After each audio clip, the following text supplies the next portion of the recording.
And we welcome you on into another episode of the Big Time Sports Podcast Show with Mitch Spinell alongside Mitchell Balla here to talk about the latest in high school, collegiate, and professional athletics. Mitch, it's good to see you again. We have a lot to talk about.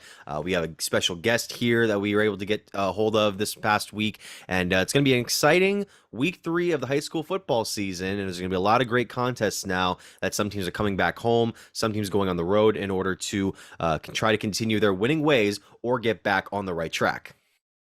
Mitch, it's great to be back. Like you said, we have a special guest, week 3 high school football, week 1 of college football. We got some big time top 25 matchups. I think we're going to get to preview here, and just some great stories and news to talk about across all the leagues. And, I'm excited to get going here today. Absolutely. And before we get into the show, we want to remind you guys that we are on multiple podcasting platforms here on the Big Time Sports Podcast Show. Apple Podcasts, Spotify, and SoundCloud. We publish through Anchor, which is a huge distributor for us. Not a sponsor, but we love what they do over there. Obviously, if you're watching this, you're seeing it on YouTube, as well as some of our streaming services. On YouTube, the Big Time Sports Podcast Show. And obviously, you can check out the Big Time Sports website, bigtimesportsohio.com. That's where we publish articles and we post videos, and that's where our live stream is. So you can get the podcast there as well. So with that, we go into our first topic here, where we are now in week 3 of the high school football season, and we have 2 games on the Big Time Sports slate for this week. I want to start off in Stark County, where, Mitch, we have the Canton Central Catholic Crusaders taking on South Range. Yes, sir. That game is at Canton Central Catholic Friday night, 7 p.m., where we will be broadcasting that, and the replay will be live on Big Time Sports. Obviously, for the times and listings, visit bigtimesportsohio.com. But I will be there, Mitch. I will be taking care of the pregame interview, making sure to get some, sideline pictures. And then our newest member, who I wanted to give a shout out to, Gianni Capilano, Yes. was actually going to be joining the team. He's going to be doing photography for all sporting events here in Stark County.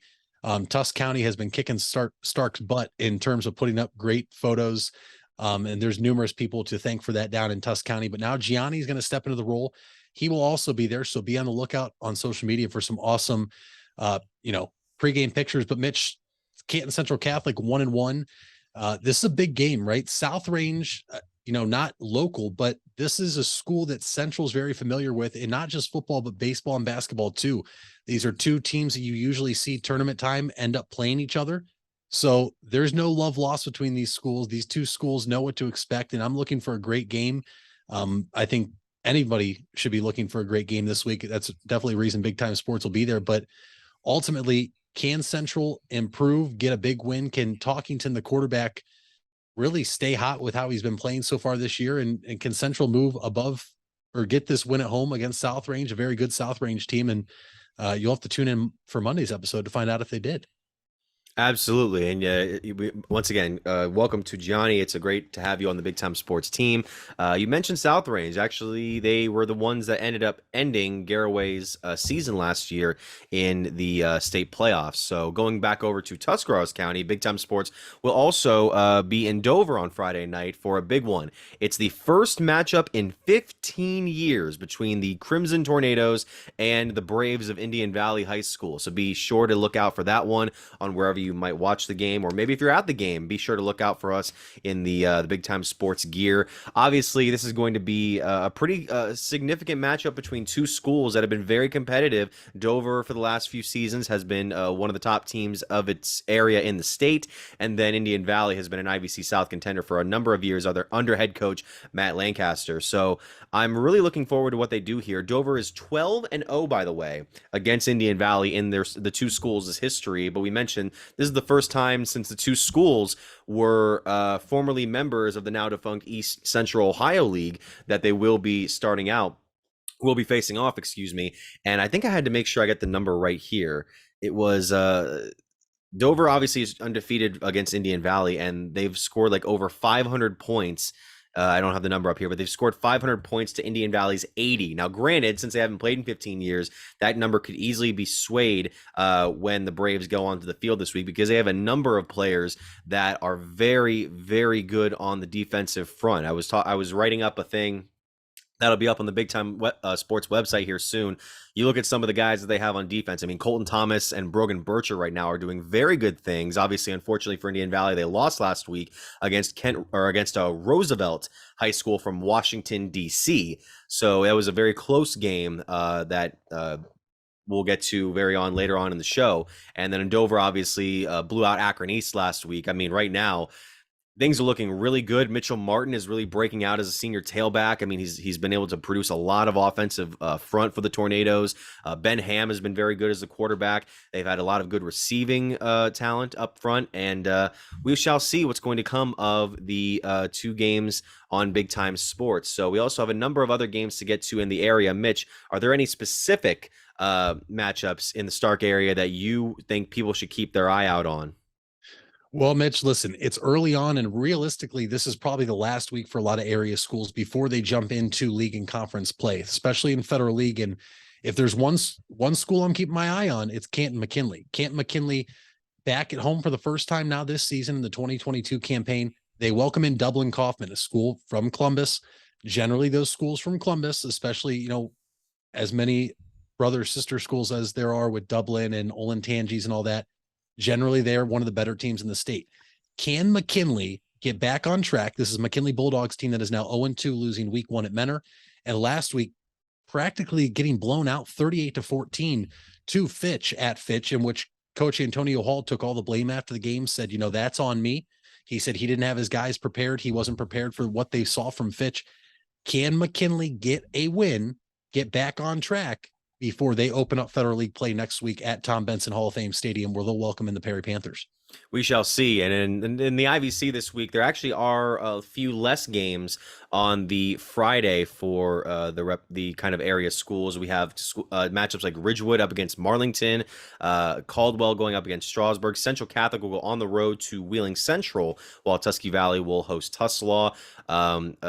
We also have Buckeye Trail taking on Barnesville for the most part. We also had a game cancellation for the first time this year. Minerva's game with Beaver Local ended up getting canceled due to a COVID-19 spread within the Lions program. You can find that up on BigTimeSportsOhio.com for more information on that. So hopefully Minerva will get past it very soon and are able to get back on the field for the next week's scheduled game, which is against Sandy Valley in Minerva. So I'm sure we'll have a lot of games to look forward to, and obviously we'll have coverage on a lot of those on BigTimeSportsOhio.com. So when we return, we want to go over some more high school sports stuff, including a big story that came out of Tuscarawas County this week involving one of its most notable schools. And by the way, I almost forgot, New Philadelphia.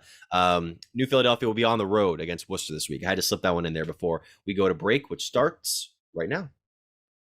The Furby Electric Supply Company has bright ideas for your home. Save money by converting to energy-efficient electrical products or add ambiance with beautiful lighting features. It begins with a professional consultation and a visit to the Furby Lighting Showroom. Then certified Furby contractors complete your project right and on time. Since 1934, 4 generations have built a reputation of quality and trust, and they offer emergency services too. Just visit Furby.com. That's F-U-R-B-A-Y. The Furby Electric Supply Company. If you're looking for a new or pre-owned car or truck, why not see the Parkway Auto Group? Parkway is a special group of automotive experts with 8 brands to satisfy your needs. Come see the difference at the Parkway Auto Group on Commercial Parkway in Dover. 8 brands and 1 family. It's Parkway Auto Group. You asked for it and we listened. Buckeye Career Center is now offering Certified Nail Technician as an adult education program. This 216-hour course begins in November and will run Tuesday through Thursday evenings from 5 to 9 p.m. Learn manicures, pedicures, infection control, salon operations, and more. Other part-time certification courses starting this fall include phlebotomy and welding. Call 330-339-2288 to register or visit BuckeyeCareerCenter.org for more information. You deserve the best. And at Ferris Chevrolet, Buick, Cadillac, Toyota, that's what you get. We consider you, the customer, to be part of our family. Anybody can make promises, but when you visit Ferris, you get the Ferris deal from a Ferris wheel. So if you're looking for a car, truck, or van, think Ferris. And we welcome you back here on the Big Time Sports Podcast Show. Mitch Spinell and Mitchell Balla here to give you the latest in local, statewide, and nationwide athletics. So now we go over to a story that kind of broke a little bit earlier in the week. There was some reports of some maybe conference, not realignment, but interest for one of the local schools. And yesterday, Dover High School ended up releasing a press form.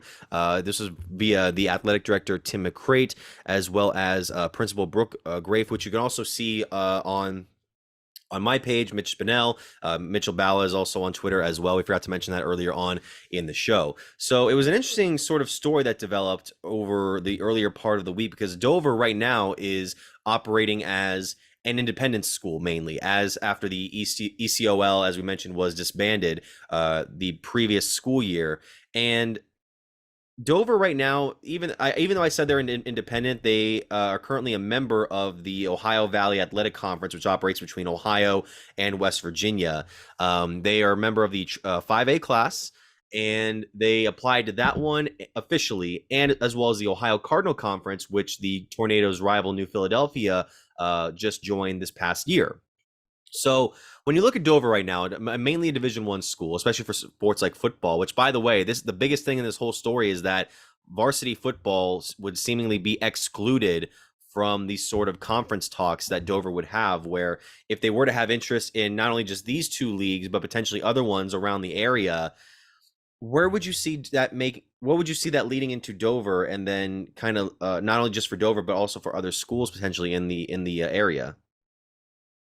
I think for Dover, I think that on the outside, Mitch, when we saw this tweet go out, right, originally, that the letter was actually drafted back in May, it looked like, at the end of the school year that they originally sent. Yep. And, I'm looking at it, I'm texting you, and you're like, no, this is official, this is confirmed. So we put it out there on the Big Time Sports social media pages, and there was people replying to the tweet saying, this isn't real. No way this can happen. And my thing is this: Dover is a very successful and well-known school in the area for multiple reasons, but let's just stick athletic wise, right? Because we're talking about going to a different conference. To me, I think people tend to often group sports too much and say, well, they're a bigger school, we could never beat them. There's a lot of people that right now, Mitch, they don't even understand that when it comes to certain sports, there are teams that are classified as Division I schools, right? Big school populations. But just because those teams are Division I enrollment does not necessarily mean that school and that specific sport is Division I as well. You look at here in the Stark County area, I know I told you before the show started, you look at the likes of Massillon Perry, Lake, North Canton, right? Those are all teams that I grew up playing when I was at Jackson in the Federal League. In baseball, they're all Division I, but in football, they're all different divisions. So right now, I believe they're all Division II. I believe there's been times they're Division III. Just because your school's so big doesn't mean anything. And I think there's a lot of people out there from these smaller schools already in conferences and, just in surrounding areas that are saying, no, Dover can't do that. They're going to come down here and run the league. That's not the case. And that's part of the reason. And, I still coach baseball, and I love coaching it because everybody puts on their pants and their shoes the same way that plays. You know what I mean? Like, people just freak out because it's a bigger school. For Dover, though, I think you need to go with what makes sense geographically. You don't need to be joining a conference that's going to take you away and lessen a fan base that travels very well. The Dover Tornado fan base travels very well, and be going to play these other schools. But at the same time, these local schools that don't want Dover because they're afraid of it, why not welcome them in? Why not? If anything, what if it makes you guys better as a school in an athletic department from a playing standpoint, a coaching standpoint? Like, I would love that challenge for some of these smaller schools, for Dover to come in here and know that that's what we want to be. That's the standard we want to be. Like, sure, they might come in, they might be very, very talented and be top of the league in most sports, but that's on paper. My whole thing is these coaches and teams and athletic departments, they're in it to win it too. And you should want that type of challenge, because year in and year out is not going to be the same outcome for just having a big school in your division or in your conference. Dover, I think, mixes in well with, I know that the press release they put out yesterday kind of knocked us off the trail we had started earlier on the week when they applied for the IVC. But I think that Dover deserves to be in a conference for sure. I think that other schools should be welcoming for it, just from a sheer standpoint of talent, competition, and exposure, because like I said, they travel well. But at the end of the day, what really bugs me, Mitch, is it's not the kids playing that make the decision, right? I think there's a lot of kids out there that would like the challenge. I mean, you see small schools all the time come up to Stark County or even Tusk County to play some top schools in different sports because they want to get that experience. They want to play top competition. But I think that athletic departments sometimes just don't want that mess. And I'm not speaking on all of them. I'm not, Right. I'll make that abundantly clear. I just think there's some that maybe don't want that challenge, and knowing that Dover is a very good athletic school when it comes to athletics, but it's hard to say, right? I'm not in Dover. I'm not even down there. I don't know a whole lot, but I just think that Dover needs to figure out where it fits geographically to make it make sense, right? You don't want all your road games to be over an hour away. Nobody wants that. No players want that. And at the same time, I think the schools surrounding it have to say, okay, you know, what is this going to make us better? And in the end, I think it does. Yeah, you mentioned the independents. Dover even cited in their letter that being independent is not what it's not in their best interest for the student athletes, the school, for the community. It's part of the quote that's listed there on BigTimeSportsOhio.com from the letter. And then you also mentioned geography. I mean, Dover even added that they might be interested in conferences that could align itself into kind of split divisions based on geography or the sizes of the schools. I mean, they gave examples like, oh, big schools, small schools, east schools, west schools, north schools, south schools. I mean, that kind of fits the IVC because the IVC is already split into south and north divisions. Now, granted, there's a difference between the south and the north and beyond just the geography of the teams. But it would be very interesting. And then that Ohio Cardinal Conference one kind of threw me off too, because New Philadelphia obviously joining that one. I don't know if it would lead to New Philadelphia maybe trying to join whatever Dover would end up going to, but it would have to make sense because they would obviously want to play against each other since they're so close compared to other programs that would be in these respective conferences that aren't as close. Right. And let's, for the people that are, you know, wondering, like when we were younger, Mitch, the Federal League had schools that are no longer in the conference. Yep. And, you know, we're obviously the furthest man, I'm struggling to say this word today. Distance wise was the farthest, but Boardman being one of them and Austintown Fitch being another, right? Well over hour drives from here in most schools in Stark County. There is a school that was kicked out of their conference and is independent right now that has been looking for a home as well in Stark County, and that's Louisville. So Louisville's kind of in the same boat. Now, we don't know if they've applied anywhere recently. I'm not going to speculate they have, but this happens sometimes. And, you know, sometimes being independent is the best way to go for a few years. Let everything calm down, let everything die down. Any reason why you left a conference or why the conference decided to remove you. But I think what Dover does ultimately, Mitch, could be a domino effect for how Louisville is going to attack what their next move is in the athletic department and what they want to do, because being independent is not the best thing for every single school. There's other schools though that thrive in it. And you look at somebody like Massillon. Massillon's independent and they're independent in all their sports, I believe.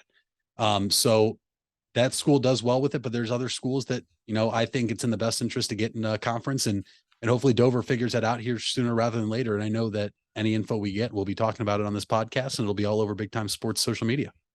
Absolutely. And the school did mention that the recently sent letters hadn't resulted in any scheduled talks with the contacted leagues. The school also said they will further address the issue following the end of the school year. So we'll keep our eyes on that. And we hope you keep your eyes on this podcast as we go on to our next break here. We will return with a segment involving a special guest coming up right after this. We all have 206 things in common. Our bones keep us up and moving. And we at Cleveland Clinic Union Hospital care about every single one of them. From the tip of your finger to a brand new hip, our orthopedic experts will keep you going while keeping you safe. For every break and breakthrough, for every bone and joint, for every care in the world. Get the care you need when and where you need it. Visit unionhospital.org. You invest a lot in your home and vehicle purchases. Van Nostrand Young and Associates want you to feel secure should anything happen to those investments. We partnered with providers like Grange Insurance and other industry leaders to be sure you're presented with the most complete coverage to fit your needs. Because we're not only here to protect the items you invest in, we're here to protect your future as well. Call Van Nostra and Young Insurance in North Canton at 330-497-1867. If you're purchasing a new home, the team at Hartzler's Quality Housing is here to help. Take advantage of record low interest rates to make your new home a reality. Locally owned and operated since 1978, Hartzler's Quality Housing has the experience to guide you through the process. You'll find a wide selection of model homes on site to fit any budget. Open 6 days a week just off I-77. You can also visit them online at hartzlers.com. Hartzler's Quality Housing. Quality from start to finish. When others treat your fries as an afterthought, all you're left with are cold, soggy fries. That's why Wendy's new fries are ones you won't forget, guaranteed to be hot and crispy, or we'll replace them. We're talking natural cut, skin-on fries, perfectly seasoned with a hint of sea salt. In fact, they're even preferred almost 2-to-1 over McDonald's. These are fries so hot and crispy, they beg a new question. What would you like with your fries? Try them today, only at Wendy's. At participating U.S. Wendy's, taste preference based on a national taste test by an independent research company.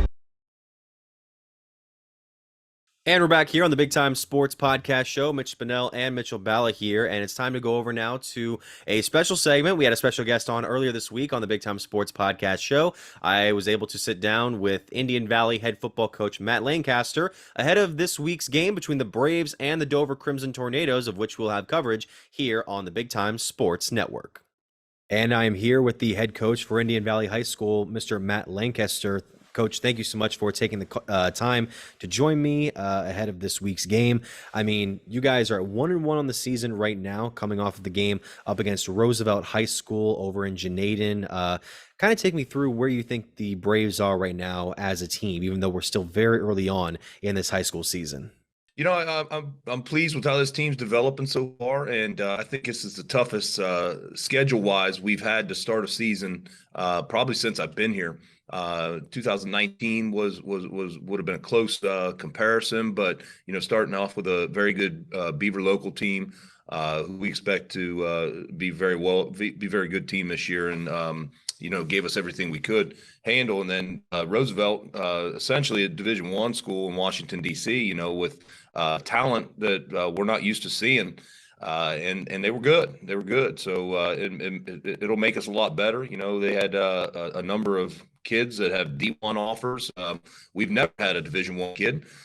So we competed and we had a chance to win with 4 minutes left. We still had the lead, and you know, we just didn't finish. So that game will make us better. And I told the kids, you know, that's why we're scheduling tough with the playoffs expanded to make us better for down the road, you know, make us better for our league play and make us better down the road. And obviously we got another really tough test. The tests just get tougher with Dover coming up this week. So we're excited for the challenge, and we know these games make us better down the road. Well, Coach, I was about to say, you guys ended up a 22-17 final against Roosevelt, a tough fourth quarter there, hard-fought fourth quarter. And when you see some of the guys, especially on your offense right now, you kind of have a lot of guys returning. Obviously, Gavin Henry has been a big part of your offense. You also have returners like Brogan Bircher, Colton Thomas, and Tanya McComb among them. I mean, where do you see those guys right now? Because a lot of them are not seniors. I mean, Brogan is one of them for sure, but a lot of them coming up from sophomores to the junior class, and they're really the leaders of the team right now. Yeah, we're still a young team, you know, not a whole lot of seniors on this team. Great leadership from the seniors that we do have. You know, our senior captains have done a tremendous job leadership-wise so far. But as you said, and you left one out, our quarterback, Sam Carter, is still a junior as well. So we feel that we've got, you know, multiple guys at the skill positions that, you know, are contributing, which hopefully allows you know, a defense not to be able to key in on any one guy, you know. So, and freshman Grady Kinsey is starting for us, you know, and he's getting a lot of touches. He rushed for over 100 yards in the first game with Beaver. Him and Gavin both had 100, and Sam's doing a nice job of running the offense. So as you said, we still got some young guys that are playing that we'll have back next year, but everybody's contributing. We're able to spread the ball out, you know, to a lot of different kids. I'm happy you mentioned Sam because he has been kind of a primary part of your quarterbacking system this year. What was it about him heading into not only the preseason and training camp, but also the summer that kind of made you think this can be our guy for a good portion of this upcoming year? Well, he started last year, so we kind of knew he was going to be the guy. Although we wanted to get depth so that we could use him a little bit differently this year, and we've done that with Colton Thomas and Sam Carter. If need be, can come in and quarterback. But Sam, hasn't done anything to give up any of the reps that he's gotten. He plays with a lot of poise, and he leads with character, and really focused on him this year. I've talked to Sam about not trying to do too much, because as a sophomore quarterback last year, sometimes he would try to make plays that weren't there, that would get us in trouble and lead to turnover in some key situations. So far, he's done a pretty good job at that, making good decisions, of letting the offense live to fight another day. If the defense makes a good play and they're there, sometimes taking a sack, sometimes throwing it away. So he's grown up a lot, and he can do some things with his arm and his feet that can put a defense in a tough spot. Well, Coach, obviously you play in one of the most competitive parts of the area. The IVC South is stacked with a lot of very competitive schools. You mentioned ones like Garaway, Ridgewood, and Sandy Valley even. Where do you see your team alongside many of them in the division, and what do you believe is the biggest factor into what could, for your guys' sake, potentially be a Braves IVC South win down later in the year? Well, we obviously take it one game at a time, and our goal is to go 1-0 each week. And we haven't really talked about that. Well, obviously we talk about it in the off season of what we expect league wise, and leading up to season a little bit. But obviously, Garaway is got a lot of talent left. They're going to be really good. We know that. We played them in a really tight game last year, and they got essentially everybody back. So we expect to compete in that game, and hopefully come away with the win. Ridgewood, I know they lost a lot, but they're well coached, and they're Ridgewood football. So they just reload, and it sounds like they have. And Sandy Valley, always a competitive game. I know Tusky Valley's gotten better, and it looks like Claymont's gotten better as well. So as you said, it's going to be a challenge week in and week out in the IVC South. Well, Coach, this week is going to be a considerable test for you guys, going into Crater Stadium to face off with the the Crimson Tornadoes rather. So when you look at this matchup heading in, is there any specific things you're telling your guys in practice to really focus on or to prepare for, or is it kind of just the similar touch points as you would with any other team going into a Friday matchup?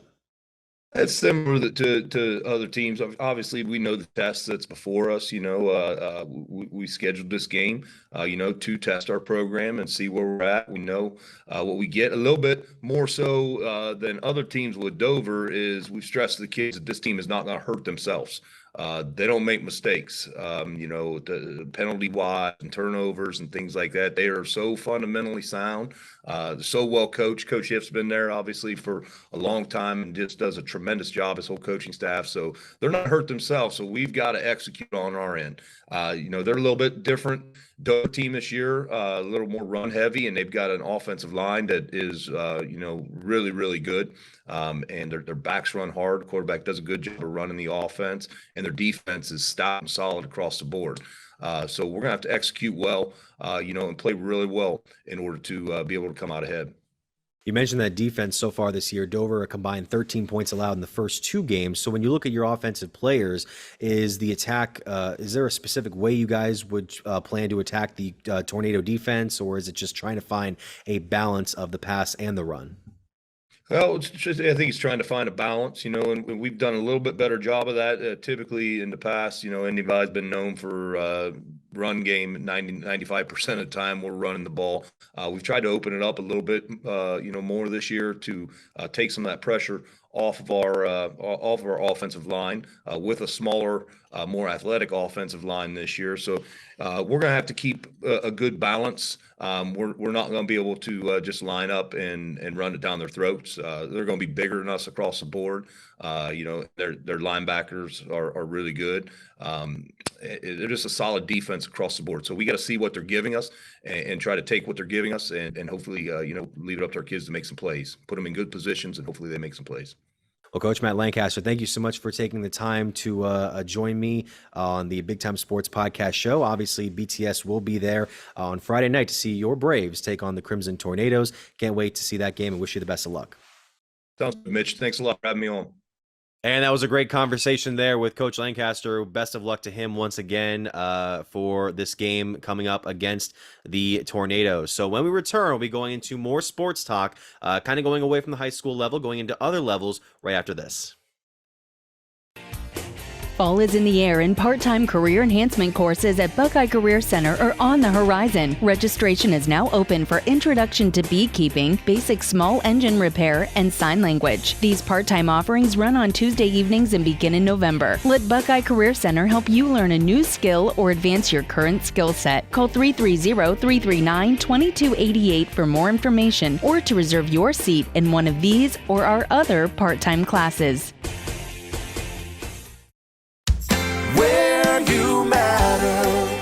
You matter. Everyone plays a part. We all have a role. Each of us can make a difference.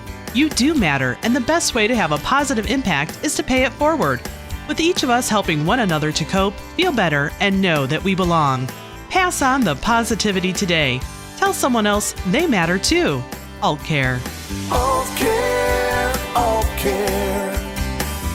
Where you matter. It takes a lot of practice to have a winning team. Albin Title has over 100 years of combined experience handling real estate, title, and escrow transactions. They serve Tuscarawas, Stark, Carroll, Harrison counties, and more. So choose Albin Title for your next home refinance, sale, or purchase. They'll get it done quickly and professionally. Contact Albin Title at 330-334-5800 or visit their website albintitle.com. Let them put their experience to work for you. You deserve the best. And at Ferris Chevrolet, Buick, Cadillac, Toyota, that's what you get. We consider you, the customer, to be part of our family. Anybody can make promises, but when you visit Ferris, you get the Ferris deal from a Ferris wheel. So if you're looking for a car, truck, or van, think Ferris.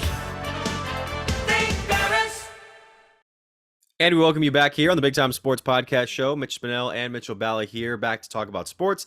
And we go over now to the National Football League, where we kind of wanted to get a little bit away from the Browns this week, mainly because we already talked about their last preseason game. We also had some of the recent final cuts, or some of the final cuts. I don't know if it's a 53-man roster officially set yet, but Mitch, really quickly, some of the ones that you were kind of surprised by, some of the ones you were expecting, any particular names that you were really kind of intrigued by that they were either let go or kept on? In terms of the Browns, not really. I know we've talked about Anthony Schwartz, Andrew Berry's draft pick. This is just his second year, so you knew he was probably going to make it. But Mitch, the one thing I am stunned about is we've agreed that the wide receiver room is probably the weakest room for the Browns and maybe one of the weakest in the entire National Football League in terms of wide receivers.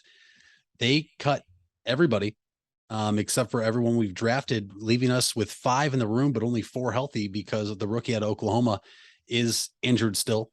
Mm-hmm. So interested to see if the Browns make any moves out there, but realistically, nothing besides cutting wide receivers. Tight end wise, I saw OJ Howard was released by the Bills. So that's a name I've already seen the Browns connected to. And it would make sense for why all the other tight ends were cut besides Njoku and Harrison Bryant. Johnny Stanton, fullback, release. So yeah. Fan favorite. And that's the thing. Us Cleveland fans tend to fall in love with just the most random players. Like, not 9 times out of 10 is not always the best player on the team. And Johnny Stanton was a fan favorite, so he is gone. But I purposely have tried to stay away from it because I have been watching Hard Knocks on HBO with the Lions. I don't know who's been cut by the Lions. I want to keep it that way. And I'm going to watch Hard Knocks later this evening to see, who made it for the Lions, but nothing that really stood out. I think there was a couple names you thought maybe would be out there in terms of wide receivers from the Jets or Giants. And, the Browns have remained quiet up until now. Mitch, I'll let you, mention who we just brought in. I mean, yeah, there was the news that kind of broke a few minutes while we were taping is that the Browns have claimed quarterback Kellen Mond, the former 3rd round pick, I believe, from the Minnesota Vikings, a guy that some people had claimed might be kind of a steal pick when the Vikings, I think, moved up to get him, but apparently didn't do enough to remain a spot to not only remain the backup to Kirk Cousins, but to keep a spot on the roster now. So Kimon will be, I'm assuming he's going to be the practice squad guy because we did get rid of Josh Rosen, which I was slightly surprised by, not really based on his play, but I thought since Watson would be out for those 11 weeks, you could see the Brissett at 1, Dobbs at 2, and then, if something were to really go wrong, then you would have Rosen there. But you don't really need 3 quarterbacks, I guess, in this case. You barely need 3 quarterbacks nowadays. So I can see that making sense. And then you get your practice squad guy if you need him to call him up. That's one thing. It's not going to be like last year where, waves of coronavirus is going to come through and wipe out basically your entire offensive front to where you're going to need Nick Mullins to come in and quarterback a night game for you. Serious question. Do you think they regret letting Nick Mullins go? I don't. With where we're at right now?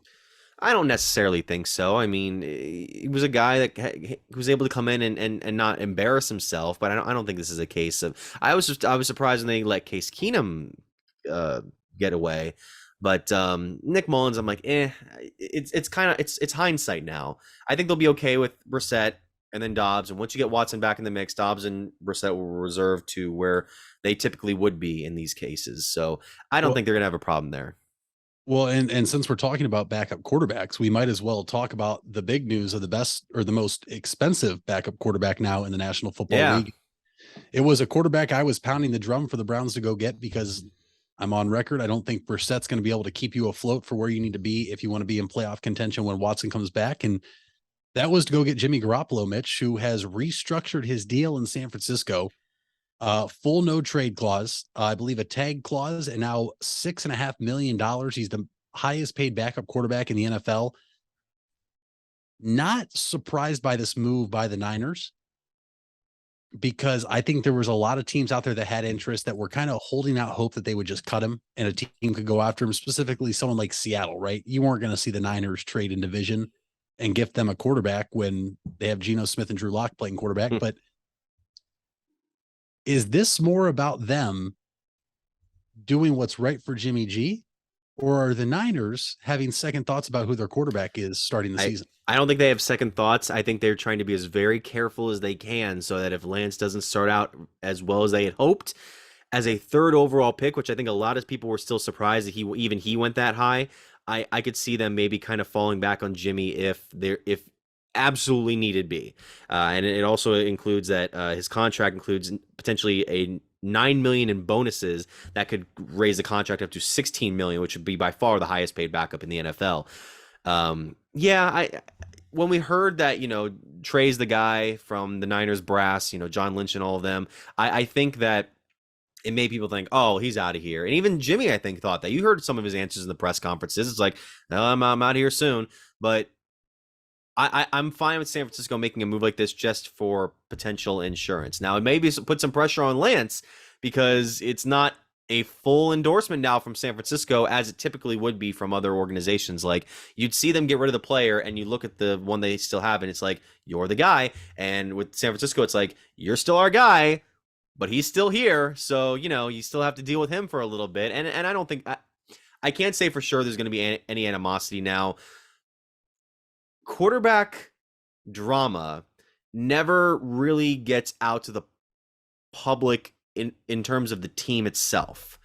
You always hear these sort of reports through rumors and just kind of like general discussion, but I never really see a lot of that between 2 different players on camera anymore, or at least in a game setting. It's very rare that I think that you kind of see the tension on the team itself, unless it's, from somebody who has an inside scoop on it.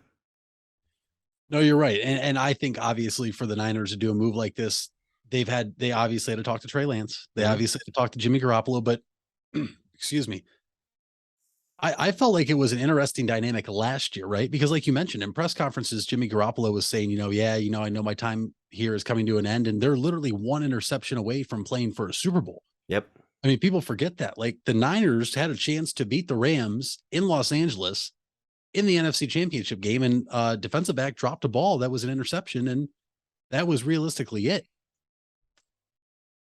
This is just so fascinating to me, though, because I think Jimmy G knows that what his role is. I think Trey Lance knows what his role is. But Mitch, just because you know what your role is does not mean the pressure is still on. And for all the people out there that want to criticize the Browns for the move they made, right? Trading that many picks for Deshaun Watson. I'm not talking about any off-field stuff. I'm talking strictly the football player Deshaun Watson, right? I believe it was 3 first-round picks and 2, second or later round picks. Yes. Maybe. Yep. Do people forget the 49ers traded 3 first-round picks to go up to number 3 and take Trey Lance? They did. Like, everyone keeps saying, "Oh, the Browns front office is, they better watch it." No. The 49ers front office has to be the hottest front office on the seat right now. It's the hottest in San Francisco. You are in the Super Bowl in 2020, the 2019 to 2020 season. You were in the NFC Championship game last year, and you move off that quarterback for now a second-year quarterback who you traded first-round picks to go up and get. Mitch, if this doesn't work out, the Niners front office will be gone. I mean, they have to be, right? I mean, John Lynch and them have built a lot of goodwill, but this is a risky move. And it's kind of where the Browns are, where you think, oh, this team can be really good, but the quarterback's kind of just anchoring us back a little bit, and we need to make a major move in order to really boost ourselves up into serious contention. And, that's the risk you take, and if it works out, great, and if it doesn't, then it doesn't. But I'm happy you brought up the Watson trade, because the Watson trade and then subsequent signing by the Browns led to it has led to a butterfly effect, if you will, throughout the NFL that I want to get to in this last segment, which we'll get to, involving another quarterback that is in the AFC North along with Cleveland, and it's not Joe Burrow, and it's not any of whoever the hell is going to start for the Steelers. So we will come back right after this final break. We all have 206 things in common. Our bones keep us up and moving. And we at Cleveland Clinic Union Hospital care about every single one of them. From the tip of your finger to a brand new hip, our orthopedic experts will keep you going while keeping you safe. For every break and breakthrough, for every bone and joint, for every care in the world. Get the care you need when and where you need it. Visit unionhospital.org.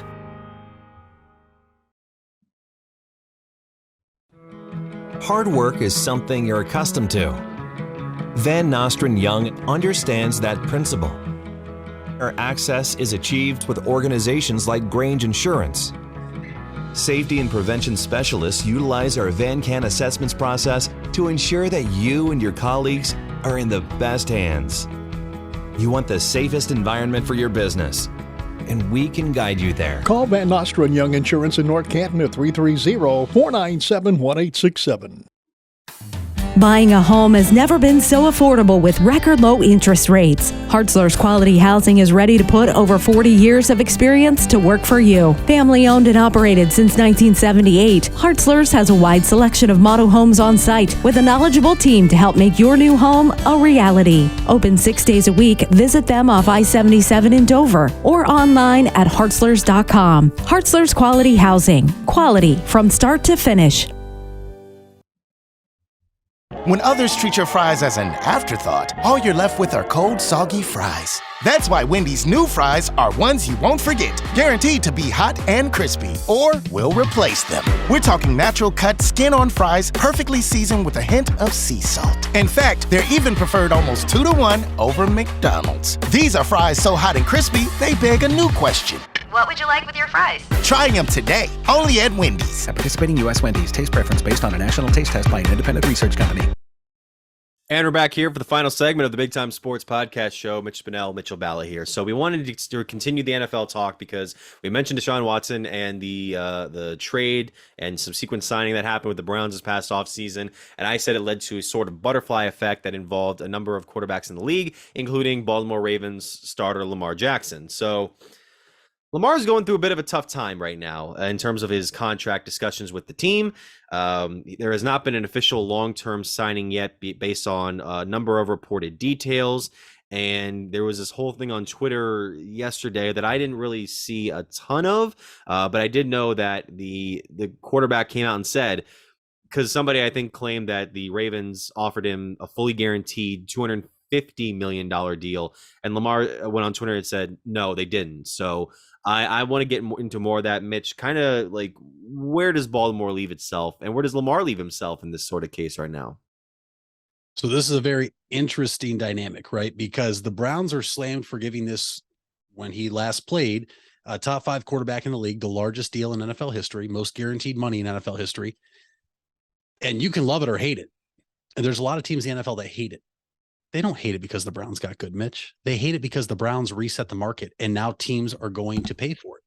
And one team right now being the Baltimore Ravens, and the next team soon to be the Cincinnati Bengals with Joe Burrow. But right now, let's talk Ravens. It's a very interesting dynamic because Lamar Jackson is representing himself. Lamar Jackson does not have an agent. And typically these type of things would get resolved by now if you have an agent. But Lamar represents himself. And listen, whether you love him or hate him, he's a different type of quarterback, right? He's one that's mobile, one that likes to get out of the pocket, run, use his legs. And I think Lamar wants paid because, one, he knows that his career really could take a turn at any given hit. And he's also an MVP. He has an MVP award. But Mitch, to your point, so on Twitter, and there's been a lot of speculation, what are the Ravens doing? Why hasn't Lamar Jackson been signed yet? And so obviously there was some tweets out on Twitter and everything. Well, Lamar Jackson did reply. And basically there was somebody saying, Lamar just needs to sign and get on with it already. And he replied and said, you don't love Lamar. And then to your point, there was a rumor out there that said the Ravens just need to offer him $250 million guaranteed and it'll be done with. Somebody replied to that tweet and says, he want more. They already offered that. To which Lamar Jackson replied, no, they didn't. And you go after that. First off, wouldn't Lamar Jackson know best if he was offered that? If it was his own. And so you keep going. And this was all within one day. And next thing you know, if you're on Twitter, you can go to people's profiles and see what they've liked.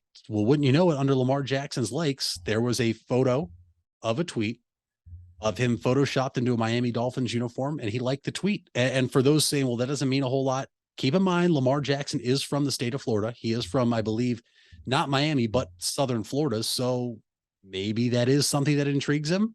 But before we even talk about the type of play, Mitch, your thoughts on this?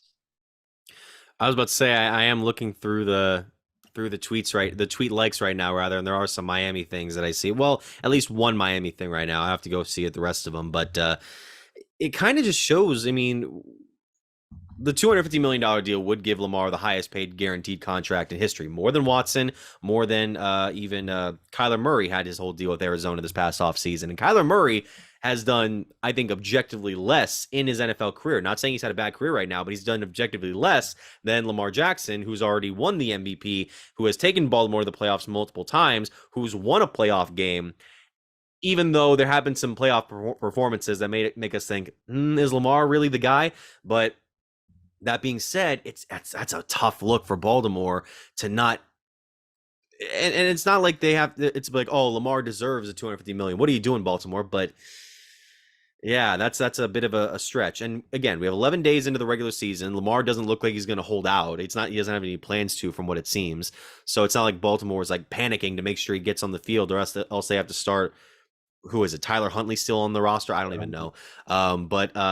Yeah, I don't think that now is the time to panic. If it gets to a point where like some crazy report comes out midway through the season, and especially if it creeps into the off season, you're gonna have some talks, especially if Lamar decides to pull the Aaron Judge and just have the contract like the bet on me season of all bet on me seasons in order to really make some bank with his next deal. You're absolutely right. And if it was as serious as people want to make it out to be, Lamar would have been holding out the entire camp, right? Mitch, to your point, he has not held out. He loves football. He wants to play football. And it sucks that he's in our division because he is such a likable guy. He really is. Like, it's growing up a Browns fan, we hate the Steelers, hate the Ravens, and usually don't really hate the Bengals because they suck, and we still own Well, Cincinnati. So I think go to the Super Bowl. They can't beat us. Joe Burrow's never beaten the Browns, but that's neither here nor there. He's a likable guy, and the last thing I want to see is with the style of play of how he plays quarterback. The last thing I want to see is him get hurt. Right? You remember just a couple of years ago the whole Dak and Jerry Jones incident, where Dak ends up literally breaking his ankle on TV, and then they've tagged him. He's gotten paid now, but the scary thought is the fact that what if they don't sign him, and what if he becomes a free agent, and what if he goes to Miami? Because as much as I'd love to see that happen, I don't want to, because they're in the AFC. If they were in the NFC, sure, I would love to see Lamar Jackson at quarterback with Tyreek Hill at wide receiver, Jalen Waddle. The speed that team could have, the different type of offense they could have would be unimaginable. But Mitch, you hardly see teams really, well, we just did it this year, but you hardly see teams trade quarterbacks or get rid of quarterbacks that have done so much for your franchise.